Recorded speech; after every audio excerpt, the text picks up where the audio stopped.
నిర్మల్ జిల్లా కేంద్రంలోని మున్సిపల్ కార్యాలయం ముందు పాపన్నగౌడ్ విగ్రహం వద్ద మోకుదెబ్బ జిల్లా కమిటీ ఆధ్వర్యంలో పాపన్నగౌడ్ 315వ వర్ధంతి కార్యక్రమం జరిగింది। ఈ కార్యక్రమానికి మేకుదెబ్బ జాతీయ అధ్యక్షులు తెలంగాణ గౌడ సంఘాల జేఏసీ రాష్ట్ర చైర్మన్ అమరవేణి నర్సగౌడ్, జాతీయ బీసీ సంక్షేమ సంఘం నిర్మల్ జిల్లా అధ్యక్షులు అనుముల భాస్కర్, మేకుదెబ్బ రాష్ట్ర నాయకులు పాడాల రాజేందర్ గౌడ్, కొడబాల గౌడ్, తీగల వెంకట్ గౌడ్, యాగండ్ల దశగౌడ్లు ముఖ్య అతిథులుగా పాల్గొని ప్రసంగించారు। ఈపై నాయకులు మాట్లాడుతూ పాపన్నగౌడ్ 375 సంవత్సరాల క్రితం పుట్టి బడుగు బలహీన వర్గాల కోసం తన జీవితాన్ని త్యాగం చేసి మొఘల్ పాలకుల మెడలు వంచి పోరాడిన యోధుడు పాపన్న అని అన్నారు। పాపన్న ఆశయాలను సాధించాలంటే బడుగులకు రాజ్యాధికారం రావాలని అన్నారు। బడుగు బలహీన వర్గాలకు రాజ్యాధికారం రావడమే పాపన్నకు సరైన నివాళులు అర్పించినట్లు అని అన్నారు। ఇప్పుడే కుల వ్యవస్థ ఎంతో ఉంది, చాలా వెనుకబడిన వ్యవస్థ 400 ఇప్పటికీ వ్యవస్థ ఉంది, అప్పటికి ఎంత ఘోరమైన వ్యవస్థ ఉందో మనం అర్థం చేసుకోవచ్చు। ఆ టైంలో ఆయన చిన్నతనంలో తండ్రి చనిపోయారు, తల్లి యొక్క పెంపకంలో పెరిగారు। మరి ఇద్దరు తర్వాత ఒక యుక్త వయసు వచ్చిన తర్వాత చెప్పినట్లు ఆయన వృత్తి స్వీకరించి అక్కడున్న వ్యవస్థని అబ్జర్వ్ చేసుకుంటా ఎలా జరుగుతుంది, పరిపాలన ఎలా ఉంది, కుల వ్యవస్థ ఎలా ఉంది, అణగారిన వర్గాలు ఎలా ఉంది అన్ని అబ్జర్వ్ చేసుకుంటూ వచ్చారు। తర్వాత ఏదైతే ముస్లిం పాలకులు కానీ అలాగే అక్కడున్న పాలకులు ఆయన పెట్టిన కళ్ళు దుకాణంలో ఉచిత తాగుతూ వెళ్ళిపోవడం, వాళ్ళతో ఘర్షణ జరగడం, అక్కడి నుంచి ఆయన ఉద్యమం తీవ్ర రూపంలో దాల్చడం, ఒక వ్యవస్థ నుంచి ఒక గౌడ్ ఆవురు కళ్ళు దుకాణం నుంచి కళ్ళు వ్యవస్థ నుంచి ఒక రాజ్య అధికారం నిర్మించే స్థాయికి ఎదిగారు। అంటే ఎంత దాని పట్టుత్వం కానీ కాన్ఫిడెన్స్ కానీ ఎంతో అర్థం చేసుకోవచ్చు। ఆ టైంలో ఆయన ఆశయాలు మనం ఆశయాలు మర్చిపోకుండా మన ఆశయాలు లక్ష్యాలు సాధించాలని కోరుకుంటూ ఇతర ప్రజలందరికీ పేరు పేరు నమస్కారం ఆర్గనైజేషన్ బీసీ డిపార్ట్మెంట్ కూడా సర్దార్ సర్వాయి పాపన్నగౌడ్ 315వ వర్ధంతి కార్యక్రమాన్ని జిల్లా కలెక్టరేట్లో అధికారికంగా గౌరవనీయులు అడిషనల్ కలెక్టర్ కిషోర్ కుమార్ గారి ఆధ్వర్యంలో, బీసీ వెల్ఫేర్ ఆఫీసర్ శ్రీనివాస్ గారి ఆధ్వర్యంలో పెద్ద ఎత్తున నిర్వహించడం జరుగుతుంది। దీనికి మోగుదెబ్బ నుండి ఈ జిల్లా కమిటీతో పాటు రాష్ట్ర అధ్యక్షులుగా మేమందరం కూడా పాల్గొనడం జరిగింది। సర్వాయి పాపన్న 360 సంవత్సరాల క్రితమే బడుగు బలైన వర్గాల ఒక గౌడ కులంలో పుట్టినటువంటి పేద కులంలో పుట్టి చిన్ననాడే తన తండ్రి చనిపోతే తల్లితో పాటు చిన్నతనంలో పశువుల కాపరిగా పశువులు మేపి యుక్త వయసు రాగానే మరి కల్లుగీత వృత్తిని చేస్తూ అప్పుడున్నటువంటి మొఘలై పాలకులకు వ్యతిరేకంగా బడుగు బలైన వర్గాలకు రాజ్యాధికారం రావాలని చెప్పి ఏదైతే బడుగులను అప్పుడున్నటువంటి రాచరిక వ్యవస్థకు వ్యతిరేకంగా,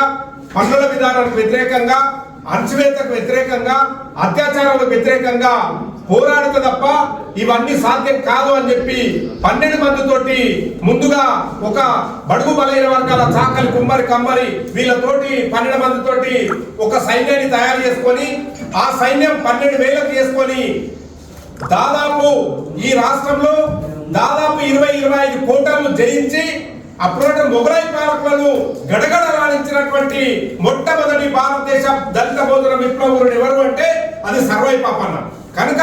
ఆ రోజులల్లే బడుగులకు రాజ్యాధికారం వస్తే తప్ప సమస్యలన్నిటికీ పరిష్కారానికి ఒకే ఒక్క దిక్కు రాజ్యాధికారం సాధించుకుంటే తప్ప మనం ముందుకెళ్ళలేమని చెప్పి ప్రజలందరూ కూడా ఒకే హక్కులు కలిగి ఉండాలని చెప్పి ప్రజలంతా సమానం అని చెప్పి కుల వర్గానికి వ్యతిరేకంగా బడుగు బలైన వర్గాల ప్రజలను ఐక్యం చేసి మొఘలై పాలనకు వ్యతిరేకంగా పోరాడినటువంటి మహనీయుడు వల్ల మన కులంలో పుట్టడం వల్ల బడుగులకు ఒక ఆశాజ్యోతి అయినటువంటి సర్వాయి పాపన్నగౌడ్ని స్మరించుకోవాల్సినటువంటి అవసరం ఉంది। కనుక తను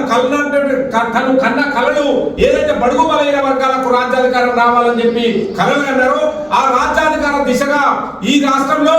అగ్రవర్ణాలు కేవలం 7-8% ఉన్నటువంటి అగ్రవర్ణాలు ఉంటే 80% పైన ఉన్నటువంటి 90% ఉన్నటువంటి బడుగు బలైన వర్గాల ప్రజలందరూ కూడా ఐక్యమై సర్వాయి పాపన్న ఆశయాలు నెరవేర్చాలంటే రాబోయే రోజులలో ఈ రాష్ట్రంలో బీసీ ముఖ్యమంత్రి చేస్తూ బడుగు బలైన వర్గాల ప్రజలను ఐక్యం చేయాల్సినటువంటి అవసరం ఉంది కనుక ఈ రోజు నుంచి మనం అందరూ కూడా కంకణం కట్టుకొని బడుగులకు రాజ్యాధికారం వచ్చే విధంగా బడుగులకు హక్కులన్నీ కూడా చెందే విధంగా మనం అందరం కూడా ముందుకెళ్లాల్సిన అవసరం ఉంది కనుక ఆ దిశగా మనం అందరం కూడా కృషి చేయాలని కోరుతూ ఈ అవకాశం ఇచ్చిన మీ అందరికి ధన్యవాదాలు. అధికారికంగా పాపన్న 315వ వర్ధంతి నిర్వహిస్తున్నందుకు తెలంగాణ రాష్ట్ర ప్రభుత్వానికి ధన్యవాదాలు తెలియజేస్తూ, మిత్రులారా, రాబోయే రోజులలో ఏదైతే గౌడ అమరవీరులు సర్వై పాపను మొదలుకొని గున్నాల కృష్ణగౌడ్ కానీ, మరి దేశీ చిన్నమల్లయ్య కానీ, ధర్మభిక్షం కానీ, బత్తిని మొగలయ్య కానీ, ఇట్లా ఎందరో మహనీయులు గౌడ కులంలో పుట్టి ప్రజల కొరకు ఈ ప్రజలు ఈ ఉన్న వనరులను కూడా సమానత్వం కొరకు పోరాడినటువంటి మహనీయుల ఆశయాలను నెరవేర్చాలంటే మనమందరం కూడా బడుగు బలైన వర్గాల ప్రజలందరిని ఐక్యం చేసి రేపు రాబోయే రోజులలో బీసీ ముఖ్యమంత్రి అయ్యే విధంగా ఏదైతే 80% ఉన్నటువంటి బడుగు బలైన ప్రజలందరూ కూడా ఐక్యం చేసి రేపు రాబోయే ఎన్నికల్లో బీసీని ముఖ్యమంత్రి చేసే విధంగా బడుగు బలైన వర్గాల ప్రజలందరూ కూడా అణగారిన వర్గాలను కలుపుకొని ఉద్యమించాల్సిన అవసరం ఉంది. ఆ ఉద్యమించినప్పుడే ఏదైతే సర్వై పాపన్న ఆశయాన్ని నెరవేర్చినట్టు అవుతుంది కనుక ఈ రోజు నుంచి రేపు రాబోయే రోజులలో బడుగు బలైన వర్గాలకు రాజ్యాధికారం కొరకు అన్ని కింది కులాలందరూ కూడా ఐక్యమై పోరాడి సర్వై పాపన్న ఆశయాన్ని ముందుకు తీసుకెళ్లాలని చెప్పి సందర్భంగా కోరుతున్నాను. జోహార్ సర్వై పాపన్నకు, సర్దార్ సర్వై పాపన్నకు, పాపన్న గౌడ ఆశయాలను